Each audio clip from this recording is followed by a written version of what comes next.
আমি ভাবলাম আরতির সময় মা আমাকে কেন নদীর ঘাটে রাখলো, কিন্তু আরো একবার বুঝলাম যে মা জেনে করুক বা না জেনে,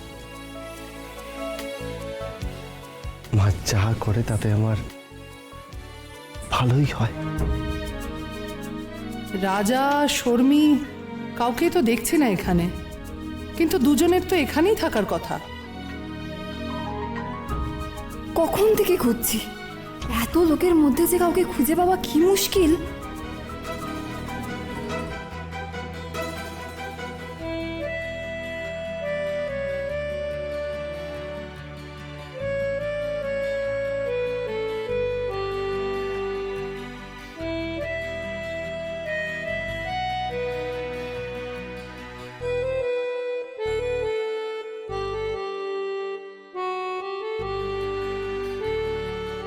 এটা আমার হঠাৎ করে হচ্ছে বলে মনে হচ্ছে না, এ টান যেন অনেক আগের। মনে হচ্ছে 7 জন্ম ধরে আমি ওর প্রেমে পড়ে আছি।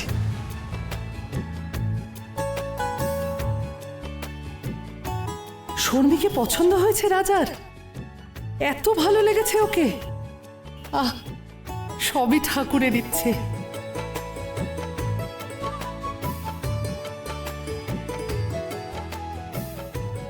আমি ঠিক করে ফেলেছি, এই মেয়েটাই আমার মায়ের বৌমা হবে। মন আমার মানে না মানে না মানে না কিছুই তোকে ছাড়া, থামে না থামে না থামে না এই মন দিশে হারা। মন আমার মানে না মানে না মানে না কিছুই তোকে ছাড়া, থামে না থামে না থামে না এই মন দিশে হারা। সেই কোন ছোটবেলায় শর্মীকে আমার বৌমা করে আনবো ভেবেছিলাম, আর আজ রাজার ওকে এত পছন্দ হয়েছে, মানে আমার ভাবনায় কোনো ভুল ছিল না। এবার নিশ্চিন্তে ওদের 4 হাত এক করার কথা ভাবতে পারি আমি।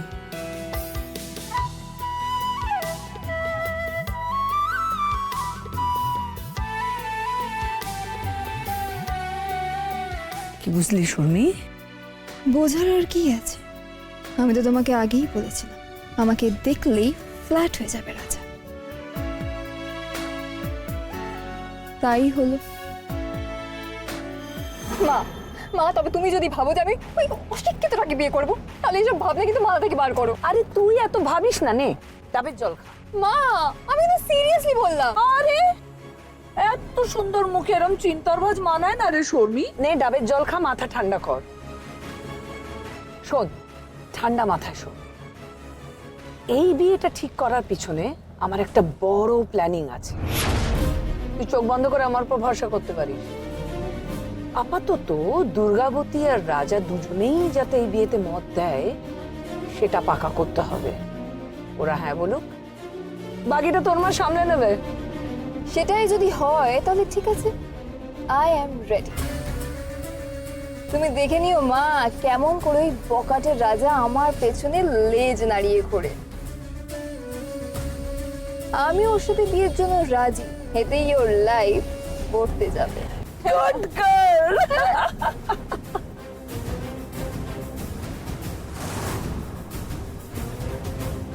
দুর্গা দুর্গা দুর্গা, দেখলে তুমি দেখলে আমাদের ছেলে মেয়ে দুটোকে? শুধু দেখিনি, আমি শুনেওছি যে রাজার কতটা পছন্দ হয়েছে শর্মীকে। আমার তো বিশ্বাসই হচ্ছে না এত সহজে সবকিছু হয়ে যাবে। তুমি ভাবতে পারছো আমরা দুজন বেয়ান হব, বেয়ান।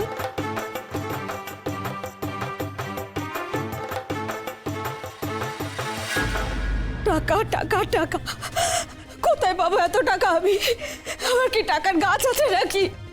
এইভাবে বলো না বাসন্তী, টাকা ফেরত দিতে না পারলে ওরা আমাকে মেরে পুঁতে দেবে। পুতুক পুতুক তোমায়, ওরা পুঁতে ফেলুক, মেরে ফেলুক, তুমি মরো না কেন? তাহলে তো আমার জ্বালা জুড়োয়। বাসন্তী আবার মদ গেলা শুরু করেছে। অন্যমা ছাড়লো কবে? ছাড়লো কবে যে আবার ধরবে? এই নেশার চক্করে ধার নিতে নিতে গলা অবধি ডুবেছে। আর কার কাছ থেকে ধার নিয়েছে জানো? ওই ওই ওই কর্তামার থেকে।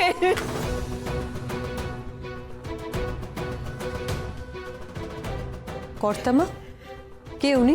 কর্তামাকে চেনে না এমন কেউ নেই। খুব ডাকাবুকো মহিলা। হ্যাঁ মানে বুঝলাম, কিন্তু আমি তো ওনাকে চিনি না।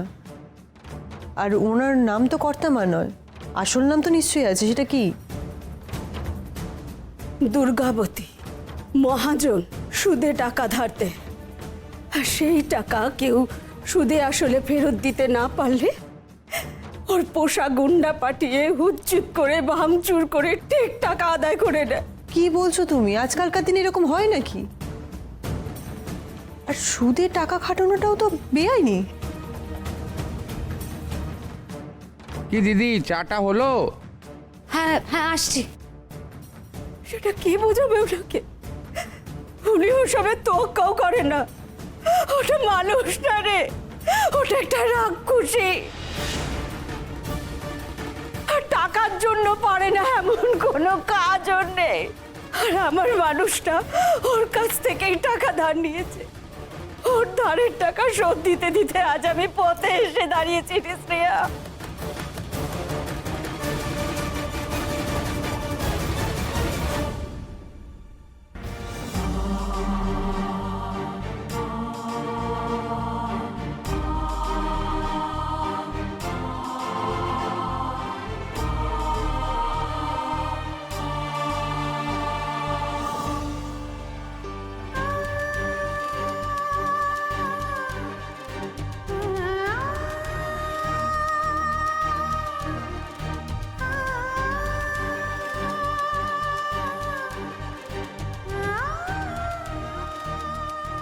জোর জুলুম নাকি?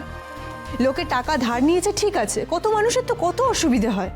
সময় হলে ঠিক টাকা শোধ করে দেবে। এইভাবে মারধর ভাঙচুর কেন করবে? তুই ওদের জানিস না স্নেহা, তাই এরকম বলছিস। আর আমার মানুষটা যা করেছে না, ওকে ওরা মেরে শেষ করে ফেলবে। এত সহজ নাকি? তুমি চলো আমার সাথে, আমি কথা বলছি। হ্যাঁ, দোষটা তো আমার মানুষটা করেছে। তুই কার হয়ে কথা বলবি? তুমি টাকা শোধ করো যখন, টাকা তো তোমাকে দিতে হয়, তাহলে তোমার আমি কথা বলবো। চলো, আমি বলবো কিছুদিন সময় দিতে, ঠিক আছে? চলো। শোন না, বলছি তুই তুই যাস না। তুই ওদেরকে কিচ্ছু বলতে যাস না। ওরা কিন্তু তোর পেছনে আবার লোক লাগিয়ে দেবে। আর আর দেখ, তোদের নিজেদের কি কম সমস্যা আছে বলতো, যে আমি আবার আমার সমস্যাগুলো তোদের কাঁধে চাপিয়ে দেবো? ও মা, মা এরকম করিস না। শোন না, তুই ওসব নিয়ে ভাবিস না মা।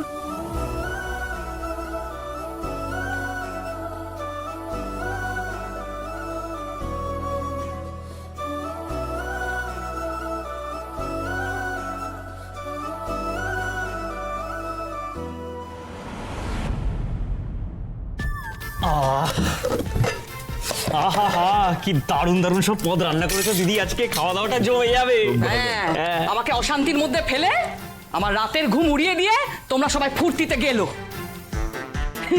তোকে কিছু বলিনি সোনা, তুই খা। হ্যাঁ সোনা বাবা, খা। এদিকে কান দিও না।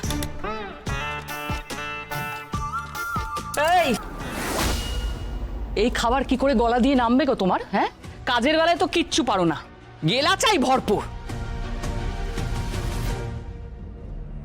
সব গেলা কোটা বন্ধ, ছাড়ো। তাহলে তুমি গেলো মানে খাও, তোমাকে খাইয়ে দিচ্ছি আমি। একদম চুপ। মাইরে বলছি আমি। এই বলার মতো মুখ আছে তোমার? অন্নপূর্ণা হোটেল আমি খালি করে দেবো।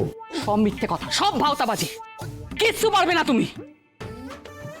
ইয়ে দিদি, বলছিলাম কি যে তুমি এত সুন্দর সুন্দর পদগুলো তুমি আজকে রান্না করেছো, হ্যাঁ শুধু শুধু ঠান্ডা করে কি লাভ বলো তো? তার থেকে বরং তুমি এসো না, একসাথে মিলে বসে আমরা খাওয়া দাওয়া করি। এই হয়েছে আরে কাপত। হ্যাঁ, খালি দিদি টাকা দাও টাকা দাও, কারি কারি টাকা তো নিয়ে যাচ্ছিস, আর কাজের বেলায় লবডঙ্কা।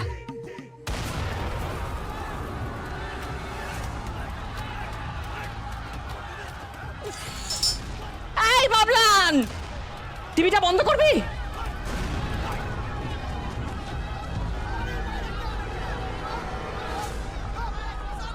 কি হলো? কথা কানে গেল না? টিভিটা বন্ধ কর। অফ হচ্ছে না তো। কি অফ হচ্ছে না? আমি অফ করে দিচ্ছি।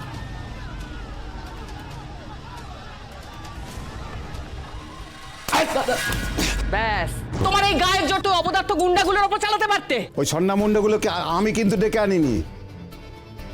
এই যে এই যে এই যে তোমার ভাই বাবু। ইয়ে মানে দিদি, না মানে ফুল প্রুফ প্ল্যান ছিল। এই কি প্ল্যান ছিল সেটা বড় কথা নয়, তোরা দুজনে যেভাবে হোক ওই অন্নপূর্ণার ভাতের হোটেল খালি করবি। ওই মহিলা আর ওর মেয়েরা ওখান থেকে বেরোবে, তারপর তোমাদের খাবার জুটবে। না মানে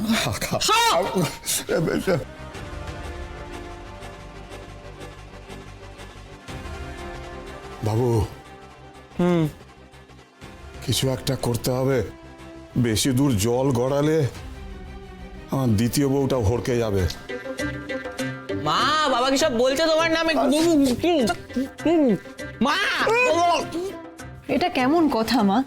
টাকা ধার দিয়েছে খুব ভালো কথা, তা বলে এইভাবে সুদ দিতে পারছে না বলে মারধর করবে? এটা মেনে নেওয়া যায় না। কত লোকের কত কারণে হঠাৎ করে টাকার দরকার হয় স্নেহা। সবসময় কি আর ব্যাংকে যাওয়া যায়? তারপর এই কাগজপত্র জমা দেওয়ার ঝামেলা থাকে, তখন এই কর্তামার মতো মহাজনরাই আমাদের ভরসা। তা বলে জুলুম সহ্য করতে হবে? আমরাও তো লোকেদের খাওয়াই, বাকিতে খাওয়াই, তারপর কি টাকা আদায় করার জন্য জোর করি, মারধর করি না তো? তোর কোথাও বুঝতে ভুল হচ্ছে স্নেহা। বাসন্তীর সমস্যাটা মহাজনের থেকে অনেক বেশি ওর স্বামীকে নিয়ে। বাসন্তী রাখে তো, সুদের টাকা তো রাখে, কিন্তু বাসন্তীর স্বামী কি করে? যে সুদের টাকা চুরি করে নেশা ভাঙ করে। কি করবে বলতো বেচারি, কত দিক সামলাবে?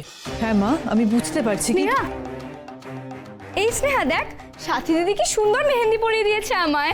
এই কই কই দেখা দেখা। বাহ, এ তো দারুণ হয়েছে বর্দি ভাই। সাথী দিদির মতন সুন্দর মেকআপ করতে আর মেহেন্দি পরাতে সারা বীরভূমে আর কেউ পারে না। এখন আমি যাই। এই শুকনো হওয়া অবধি সাবধানে কিন্তু। হ্যাঁ হ্যাঁ। কিরে, পড়বি মেহেন্দি? দেখ অনেকটা আছে কিন্তু। হ্যাঁ হ্যাঁ, পরিয়ে দে। স্নেহাকেও পড়াস।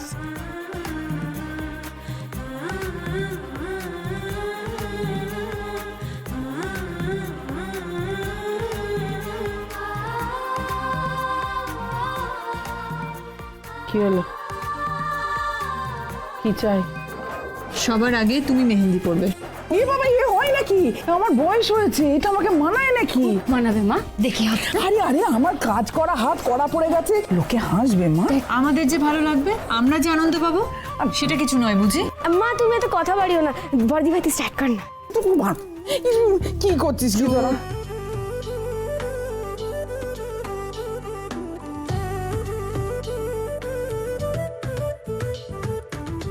নিয়তির চাবি কাঠি সবার উপরে, সংগ্রামের এই সংসারে মায়ে মেয়ে মিলে লড়ে হেসেলের জোরে, দিন ফেরে দিনের ভাঙা ঘরে, আঁচলের আছে স্বপ্নেরা বাঁচে, মায়ের হাতে হাতে হাল ফেরাবে অন্নপূর্ণার লক্ষ্মীরা। হয়েছে? শান্তি হয়েছে? এবার মনেদের পড়া। অন্নপূর্ণা নাও, হাতে বাড়াও। লক্ষ্মীরা, দেখো অন্নপূর্ণার লক্ষ্মীরা।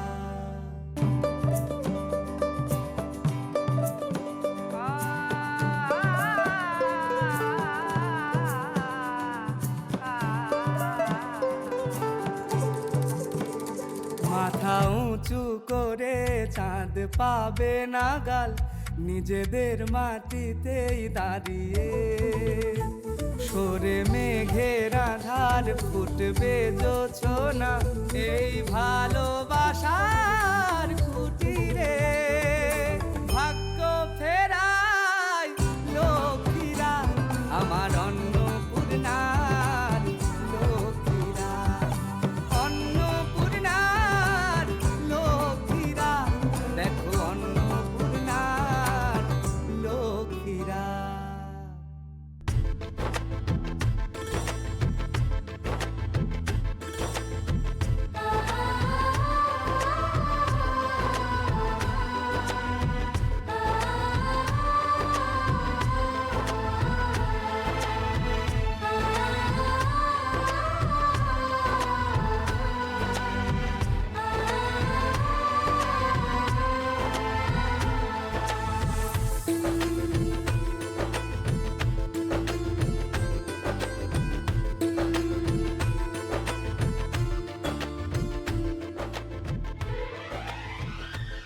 এই দেখা দেখা দেখা দিদি তোরটা দেখা। মা কি সুন্দর। হ্যাঁ রে সোমা, তুই একবার বলেছিলি না যে কোন হিন্দি সিনেমাতে নাকি দেখিয়েছে যে যার মেহেন্দির রং যত গাঢ় তার বর তাকে তত বেশি ভালোবাসবে।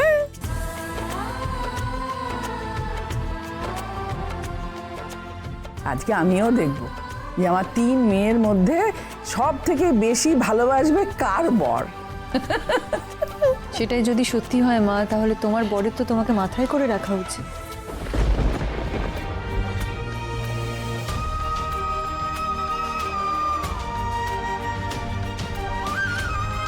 দেখো তোমার হাতে মেহেন্দির রং কত গাঢ় হয়েছে।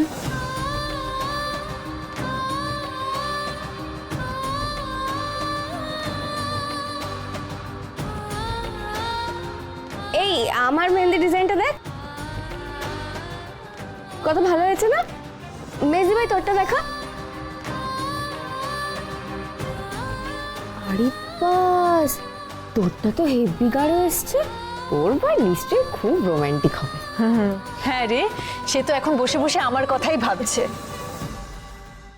বুঝি না কি যে হয় তোর এক ইশারায়, মন আমার মানে না মানে না মানে না, কিছুই তোকে ছাড়া থামে না। আমি ঠিক করে ফেলেছি, থামে না এই মেয়েটাই আমার মায়ের বৌমা হবে।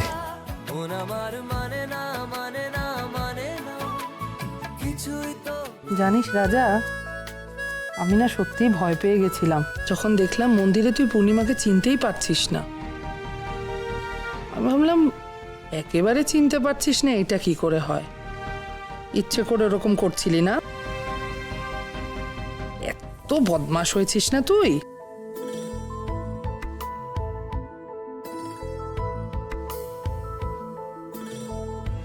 ছোটবেলায় কত সময় কাটিয়েছিস বল পূর্ণিমাদের বাড়িতে? সুযোগ পেলেই তো ছুটে চলে যেতি।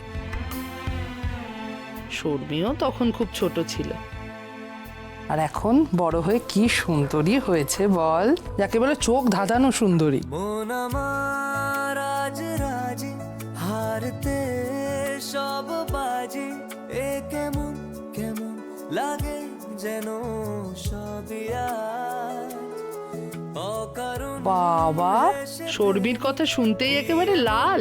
আমাদের রাজা একটু লজ্জাও পায় নাকি? হ্যাঁ রে, প্রথম দেখাতেই ওকে তোর খুব ভালো লেগেছে বল? বুঝি না কি যে হয় তোর এক ইশারায়, মন আমার মানে না মানে না। কি রে, আমি একা একাই কথা বলে যাব, তুই শুধু শুনবি আর মুচকি মুচকি আসবি? কি আমি ঠিক বলেছি তো? তুমি ঠিকই বলেছ, ঠিকই বলেছ মা। সে তো আমি যাই বলি তোর ঠিকই লাগে। এতটা অন্যমনস্ক আমি আগে ওকে কখনো দেখিনি। শর্মিকে দেখে আর ভুলতে পারছে না মনে হয়। হবেই, বয়সটাই তো এমন। বিয়ে করে দুটোতে সুখে শান্তিতে সংসার করুক, এইটুকুই তো চাওয়া আমার।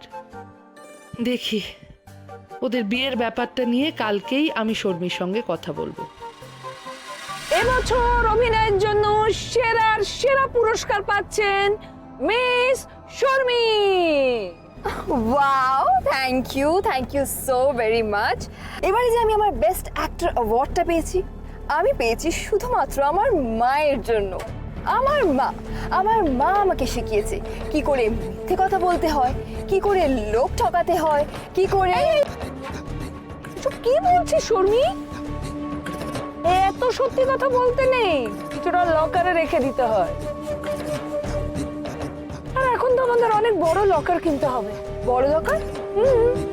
আরে সোনা দানা হিরে মুক্ত পান্না চুনি যখন যেটা ইচ্ছে কিনতে হবে, কিনে রাখতেও তো হবে। মা আমার না এই ডায়মন্ডের সেটটা খুব ভালো লেগেছে, খুব পছন্দ হয়েছে। প্লিজ এটা আমাকে কিনে দাও না। আমি দেবো কেন?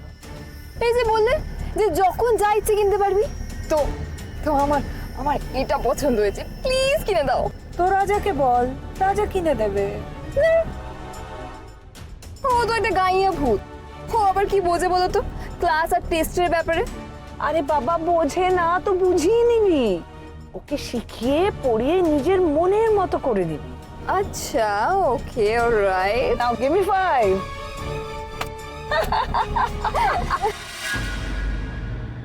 এরপর যখন সাথীর বিয়ে ঠিক হয়ে যাবে, কত লোকজন আসবে বাড়িতে, তাদের খাওয়ার ব্যবস্থা করা, থাকার ব্যবস্থা করা, সবই করতে হবে।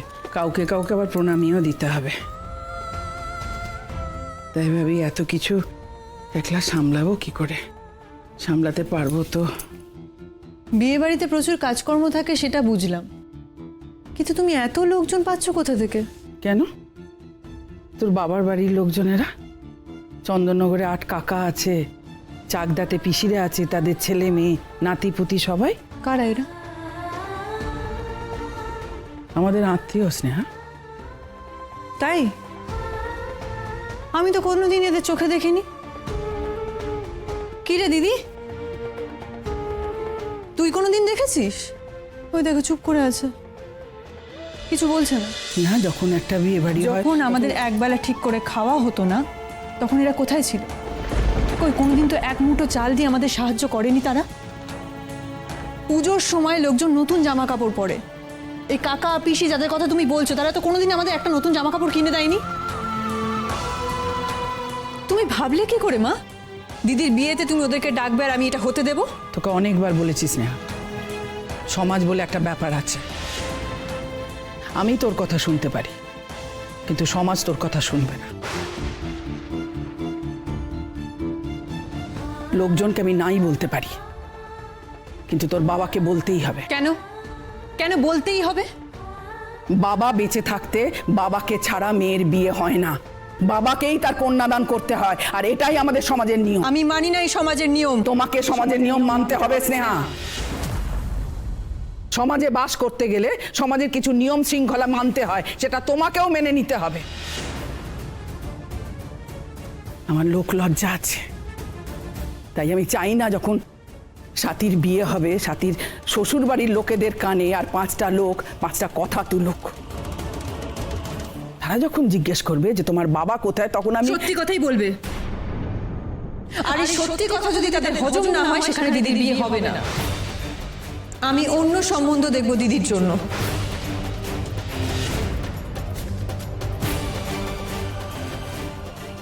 একটা ভালো পাত্রের খোঁজ পেতে আমার কালঘাম ছুটে যাচ্ছে স্নেহা। একটা মেয়ের বিয়ে দিতে গেলে পাত্রপক্ষ প্রথমেই এসে বাবাকে খোঁজে স্নেহা। আর যখন সেই মানুষটা এই একই এলাকাতে থাকে, এটা এমন একটা ব্যাপার স্নেহা যে রেখে রেখে বিয়ে দেওয়া যায় না, বাবাকে দরকার হয়। আর আমি মিথ্যে কথা বলতে পারবো না, কারণ ওই একটা মিথ্যেকে ঢাকতে গিয়ে আমাকে 10টা মিথ্যে কথা বলতে হবে, সেটা আমি পারবো না। তাই আমি ঠিক করেছি, আমি কালকে তোর বাবার কাছে যাব। কি? তোর বাবার কাছে গিয়ে আমি হাত জোর করে বাবাকে অনুরোধ করব যে আমাদের তো 3-3টে মেয়ে, তুমি দয়া করে কন্যাদানটা করে দাও, আমাকে দায় থেকে মুক্ত করো। আমি অনুরোধ করবো তোর বাবাকে। মা,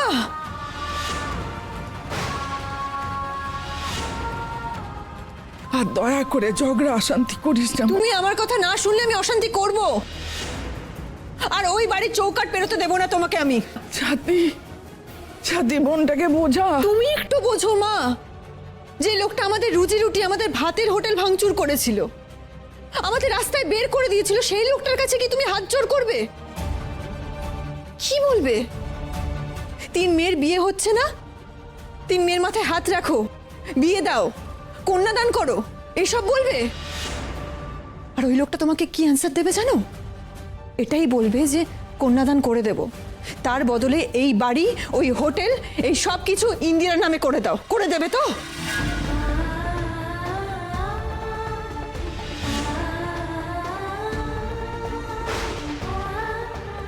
আমি জানি না তুমি কি করবে, কিন্তু আমরা 3 বোন আমাদের বিয়ের জন্য তোমার মাথার থেকে ছাদ কেড়ে নিতে পারবো না মা।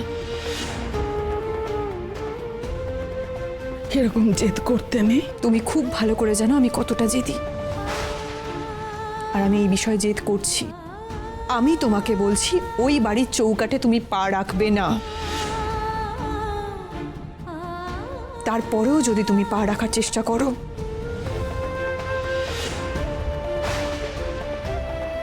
আমার মাথার দিব্যি রইল।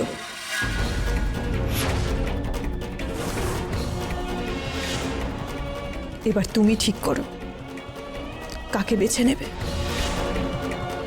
তোমার বর নাকি তোমার মেয়েদের।